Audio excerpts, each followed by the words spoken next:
నమస్కారం. నేను మీ Phani Bhaskar, Dilsukhnagar, Hyderabad. Welcome to Pasumarthi astrology centre. Please do subscribe my channel for more videos. Video నచ్చినట్టయితే like చేయండి. అలాగే మీ బంధుమిత్రులకి, శ్రేయోభిలాషులకి కూడా షేర్ చేయండి ఇన్ఫర్మేటివ్గా ఉన్నట్టయితే. ఇంతవరకు ఛానల్ సబ్స్క్రైబ్ చేసుకున్నట్టయితే సబ్స్క్రైబ్ చేసుకోండి. నా తదుపరి వీడియోలన్నీ కూడా అందుబాటులో ఉంటాయి. మనం జ్యోతిష్య విజ్ఞాన కార్యక్రమంలో భాగంగా లోతైన అధ్యయనం చేసుకుంటూ, ప్రామాణికమైన గ్రంథాలని పరిశీలన చేసుకుంటూ, ఒక్కొక్క విషయాన్ని, ఒక్కొక్క అంశాన్ని కూడా లోతుగా అధ్యయనం చేసుకుంటూ తెలుసుకునే ప్రయత్నం చేస్తూ ఉన్నాం. దానిలో భాగంగా కొంతమంది అప్పుడప్పుడు క్లయింట్స్ అడగటం అనేది కూడా జరుగుతూ ఉంటుంది. ఉద్యోగం ఎప్పుడు వస్తుంది, అలాగే మేము గవర్నమెంట్ ఉద్యోగానికి ప్రయత్నం చేయొచ్చా, ఎటువంటి ఉద్యోగం మాకు వస్తుంది, అలాగే ప్రతి ఒక్కరి కోరిక ప్రభుత్వ ఉద్యోగం చేయాలని, అది అవకాశం ఎవరెవరికి ఉంటుంది అనే విషయాన్ని కూడా మనం తెలుసుకునే ప్రయత్నం చేయొచ్చు మన జన్మ జాతక చక్రంలో.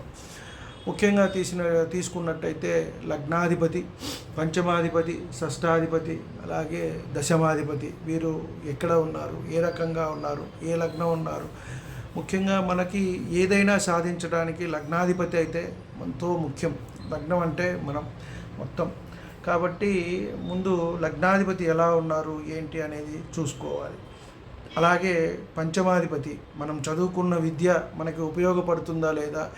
ఎందుకంటే కాంపిటేటివ్ ఎగ్జామ్స్, గవర్నమెంట్ ఎగ్జామ్స్ ఏదైనా రాయాలి, వాటి పరీక్షలు రాసి మనం దాంట్లోకి వెళ్ళాలి అంటే మనం అధికమైన ప్రావీణ్యత అనేది సంపాదించుకోవాలి. వాటికి నిరంతరం కృషి చేస్తూ ఉండాలి. ఎప్పుడెప్పుడు మనం అసలు ఏ రంగంలోకి వెళ్దాము అనే విషయాన్ని తెలుసుకుని దాని వైపు మనం ప్రయత్నం చేస్తూ ఉండాలి. ఆ ఎంట్రన్స్ టెస్టులు అనేవి రాస్తూ ఉండాలి. అలాగే కాంపిటేటివ్ ఎగ్జామ్స్ రాయటానికి మనలో ఉన్న కాంపిటేటివ్ స్పిరిట్ బయటికి రావాలన్నా కూడా షష్టాధిపతి కూడా మనకి సహకరించాలి. అలాగే దశమాధిపతి, వృత్తి నిర్ణయం తీసుకునేటప్పుడు మనం ముఖ్యంగా తీసుకునేటప్పుడు దశమాధిపతి, అలాగే దశమంలో ఉన్న గ్రహాలని మనం పరిగణలోకి తీసుకోవాలి. కొంతమందికి దశమంలో గ్రహాలు ఉండవు. వారు ఏం చేయాలి అంటే ఈ దశమాధిపతి నవాంశలో ఎక్కడ ఉన్నారో చూసుకొని దానికి తగ్గట్టుగా మనం వెళ్తూ ఉండాలి. కాబట్టి దశమంలో గ్రహాలు ఉండాలి అని ప్రతి ఒక్కరికి లేదు. మనం 10 చార్ట్లు చూసినట్టయితే 5గురికి ఉండొచ్చు, 5గురికి లేకపోవచ్చు. సో దాన్ని బట్టే మనం ముందుకు వెళ్తూ ఉండాలి.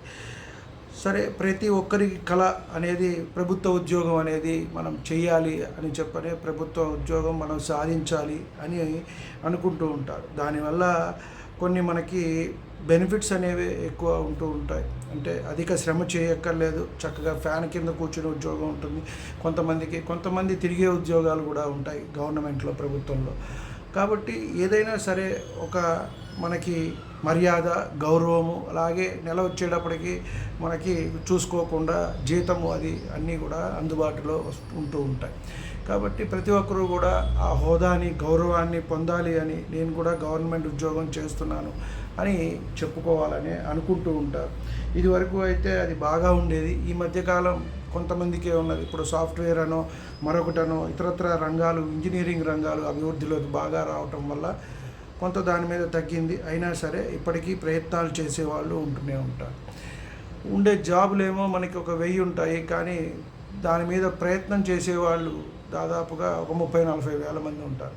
కాబట్టి ఎవరికి ఈ అవకాశం ఉంటుంది అనే విషయాన్ని మనం ముందుగా తెలుసుకోవాలి. లగ్నాధిపతి ఎలా ఉన్నారు, అలాగే పంచమాధిపతి ఎలా ఉన్నారు, షష్టాధిపతి ఎలా ఉన్నారు, దశమాధిపతి ఎలా ఉన్నారు. అలాగే న్యాచురల్గా మనకి రాశి చక్రంలో చూసుకున్నప్పుడు లగ్నాధిపతి అయిన కుజుడు, ఈయన ఎలా ఉన్నారు, పంచమాధిపతి అయిన రవి, ముఖ్యంగా ప్రభుత్వ ఉద్యోగానికి కారకుడు ఈ రవి ఎలా ఉన్నారు, రాశి చక్రంలో ఎవరి జన్మజాతకంలో అయినా ఆయన ఎలా ఉన్నారు, రాహుకేతువులతో ఏమన్నా కలిసి ఉన్నారా, లేదా తులలో బలం కోల్పోయి ఉన్నారా అనేది మనం పరిశీలించాలి. ముఖ్యంగా మనం చూసుకున్నప్పుడు రాశి చక్రంలో ఒకంత నీచపడినప్పటికీ, బలం కోల్పోయినప్పటికీ తులారాశిలో నవాంశలో ఆయన ఎక్కడ ఉన్నారు అనే దాన్ని మనం మళ్ళీ పరిశీలించాలి. ఉదాహరణకి నవాంశలో ఆయన మేషరాశిలో ఉన్నట్టయితే మళ్ళీ తాను ఇచ్చే ఫలితాలు అనేవి వేరుగా ఉంటాయి. కాబట్టి తర్వాత బుధుడు కారకత్వం అనేది మనకి ఎక్కువ ఇస్తాడు. న్యాచురల్గా చూసుకున్నట్టయితే కన్యారాశి అధిపతి బుధుడు కాబట్టి ఆయన బుద్ధికి మనం బృహస్పతి అని మాట్లాడుతూ ఉంటాం, కానీ బుధుడు తెలివితేటలకి కారకుడు.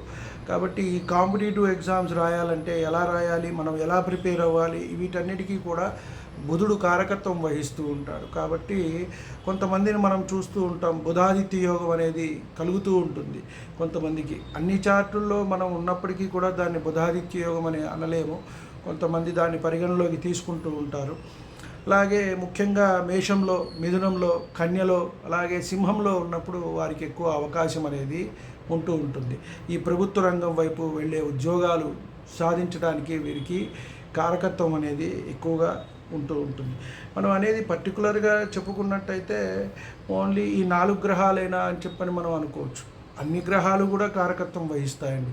రకరకాలు, ఎందుకంటే ఒక్కొక్క గ్రహానికి ఒక్కొక్క కారకత్వం, వాటికి సంబంధించిన వృత్తులు అనేవి చెప్పబడి ఉన్నాయి. కాబట్టి దశమంలో ఏ గ్రహం ఉంది, వారి వల్ల ఎటువంటి వృత్తి రావచ్చు, ఎటువంటి జాబ్ వైపు మనం వెళ్ళచ్చు, అలాగే దశమాధిపతి ఎక్కడ ఉన్నారు దాన్ని బట్టి మనం వృత్తి నిర్ణయం కూడా మనం చేయవచ్చు. అలాగే నవగ్రహాలకి కొన్ని కారకత్వాలు, వృత్తులు కూడా కేటాయించడం అనేది జరిగింది. తర్వాత షష్టం తీసుకుని దశమానికి వచ్చినట్టయితే మకరం మనకి న్యాచురల్గా అవుతుంది. ఆ అధిపతి అక్కడ వచ్చేటప్పటికి శని భగవానుడు. కాబట్టి శని భగవానుడు కూడా ఇక్కడ మనకి కారకత్వం అనేది ఇస్తూ ఉంటారు. తర్వాత మనం తీసుకున్నట్టయితే దశమానికి ముఖ్యంగా కారకులు ఎవరు అనే విషయానికి వచ్చినట్టయితే కారకులు కూడా దెబ్బతినకూడదు. కారకులు మనం తీసుకున్నట్టయితే బుధుడిని మనం దశమానికి కారకుడిగా తీసుకోవాలి. మనకు బృహత్పరవరా శాస్త్రం ప్రకారం పరాశరు వారు చెప్పింది అది. తర్వాత కాలానుగుణంగా కొన్ని గ్రంథాల్లో మనకి ఇంకా కూడా జాతక పారిజాతకం కానివ్వండి, ఫలదీపిక కానివ్వండి, బృహజ్జాతి, ఇలాంటి వాటిల్లో కొన్ని మనకి చేర్చబడ్డాయి. రవిని, కుజుణ్ణి, శనిని కూడా ఇక్కడ తీసుకుంటాం జరిగింది. అంటే న్యాచురల్గా వచ్చిన దశమాధిపతి మకరానికి కారకుడు శని, అధిపతి మకరానికి. కాబట్టి ఆయన్ని అక్కడ కుజుడు కూడా ఉచ్చపడతాడు. కాబట్టి కుజుడిని కూడా మనం అక్కడ తీసుకోవాలి అని కుజుడిని కూడా తీసుకోవటం అనేది జరిగింది. మనకి పరాశరు వారు చెప్పినట్టు బుధుడిని ఇక్కడ మనకి ఎటువంటి నిర్ణయాలు తీసుకోవాలి, ఎటువంటి వైపు వెళ్ళాలి, మనం ఎటువంటి పనులు చేయాలి, వృత్తుల నిర్ణయంలో మనకి పెద్ద ఉద్యోగాలు అవి వచ్చినప్పుడు మనకి డెసిషన్ పవరే ముఖ్యమండి. కాబట్టి బుధుడు కూడా మనకి కారకత్వం వహిస్తాడు ఇక్కడ. కాబట్టి ఇక్కడ మనం తీసుకున్నప్పుడు రవిని, కుజుడిని, శనిని, బుధుడిని కూడా తీసుకోవటం అనేది జరిగింది. ఈ కారకులు ఎలా ఉన్నారు అనేది కూడా మనం చూడాలి. కారకో భావనాశాయ అనే ఒక కాన్సెప్ట్ ఉంది. అలాగే దశమాధిపతి దశమంలో ఉన్నప్పుడు కూడా కొంత ఇబ్బంది పెడతారు. అలాగే ఈ కారకులు ఉండటం అనేది ఇబ్బంది పెడతారు. దశమాధిపతి దశమంలో ఉండటం మంచిదే, కానీ ఈ కారకులు ఉన్నప్పుడు ఇబ్బంది అనేది పెడుతూ ఉంటారు. కాబట్టి ఈ కారకుల్ని చూసుకోవాలి. వృత్తి నిర్ణయం చేసేటప్పుడు ఈ షష్టాధిపతిని చూసుకోవాలి. పంచమాధిపతి మనం పూర్వపుణ్యం ఎలా ఉన్నది, మనము చదువుకున్న విద్య మనకి అక్కడికి వస్తుందా లేదా అనేది కూడా మనం చూసుకోవాలి. లగ్నాధిపతి ముఖ్యంగా అసలు వీటన్నిటికీ ప్రచోదనం చేయగలిగింది ఎవరికి వాళ్ళుగా ఇన్హెరిటెంట్గా లోపల నుంచి వచ్చి ప్రయత్నం చేద్దాము అని అనుకుంటే కానీ ఎవరు చేయరు. ఇప్పుడు తల్లో తండ్రో గురువో లేదా అన్నదమ్ములో వీరు చెప్పి ఒరే నువ్వు ఆ ఉద్యోగానికి అప్లై చేయి, గవర్నమెంట్ ఉద్యోగం వస్తుంది నీకు, దాని గురించి ప్రయత్నం చేయంటే ఎవరు చేయరు. వారంతటా వాడికే రావాలి, అది ఆడవారైనా మగవారైనా. కాబట్టి అది లగ్నం ముందు ముఖ్యం.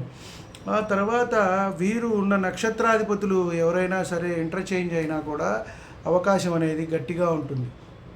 అంటే లగ్నాధిపతి వెళ్ళి షష్టంలో ఉండటం, షష్టమాధిపతి దశమంలో ఉండటం, లగ్నాధిపతి దశమాధిపతి కలిసి ఉండటం, షష్టాధిపతి దశమాధిపతి కలిసి ఉండటం, అలాగే ఒకరి నక్షత్రాల్లో ఒకళ్ళు, లగ్నాధిపతి నక్షత్రాల్లో షష్టాధిపతి కానీ దశమాధిపతి కానీ ఇలా ఉన్నప్పుడు వీరికి ఈ యోగం అనేది కలుగుతుంది. అలాగే ముఖ్యంగా 159 లార్డ్స్ వీళ్ళు అత్యంత యోగకారకులు లగ్నానికి, ఏ లగ్నానికైనా సరే. కాబట్టి మనం ధనుర్లగ్నానికి తీసుకున్నట్టయితే పంచమాధిపతి నక్షత్రంలో ఉన్నట్టయితే ఇక్కడ మనకి వీరి వల్ల కూడా కలుగుతుంది అని మనం చెప్పవచ్చు.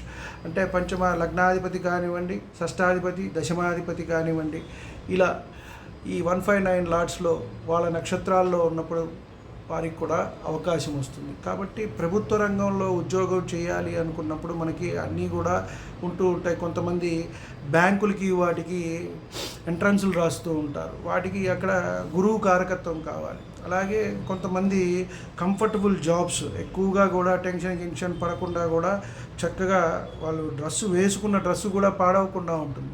వీళ్ళకి శుక్రుడు కారకత్వం వహిస్తాడు అలాంటి ఉద్యోగాలు ఉన్నవాళ్ళకి. హయ్యర్ అథారిటీస్కి పవరు, ఐఏఎస్, ఐపీఎస్ ఇలాంటివి దేశాన్ని నడిపించే వాళ్ళు, సెక్రటరీస్ ఇవన్నీ ఉంటారు. వీళ్ళకి రవి ఎక్కువగా కారకత్వం వహిస్తూ ఉంటాడు. అలాగే కొంతమంది విదేశాలతో రాయబారాలు ఇవన్నీ కూడా నడుపుతూ ఉంటారు, అక్కడ మనకి పనిచేస్తూ ఉంటారు. వీళ్ళకి చంద్రుడు, రాహువు ఇలాంటి వాళ్ళు ఎక్కువగా కారకత్వం చూపిస్తూ ఉంటారు. తర్వాత కేతువుని తీసుకున్నట్టయితే ఆధ్యాత్మికపరమైన వాటిల్లో వీళ్ళు వృత్తిలో ఉంటారు. దేవాదాయ శాఖలో పనిచేస్తున్నప్పుడు వీరికి గురువు కేతువు కాంబినేషన్ అనేది ఉంటుంది.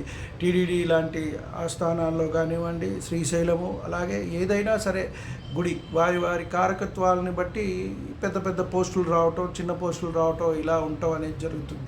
అక్కడ మళ్ళీ ఈవోలుగా పనిచేసే వాళ్ళకి రవిగ్రహమే ఎక్కువగా మనకి కారకత్వం వహిస్తుంది. అలాగే కుజుడి దగ్గరికి వచ్చేటప్పటికి ముఖ్యంగా పోలీస్ డిపార్ట్మెంట్లో గూఢాచారులుగా పనిచేయటము, అలాగే మెకానికల్ వీటిల్లో ఎక్కువగా కూడా వీరికి అవకాశం అనేది ఎక్కువగా ఉంటుంది. మనం మళ్ళీ చూసినట్టయితే మున్సిపల్ వృత్తులు చేస్తూ ఉంటారు. ఎక్కువగా మనకి ఈ పారిశుద్ధము వీటికి సంబంధించిన వాటికి చూస్తున్నట్టయితే ఇక్కడ శని కారకత్వం అనేది ఎక్కువగా ఉంటుంది.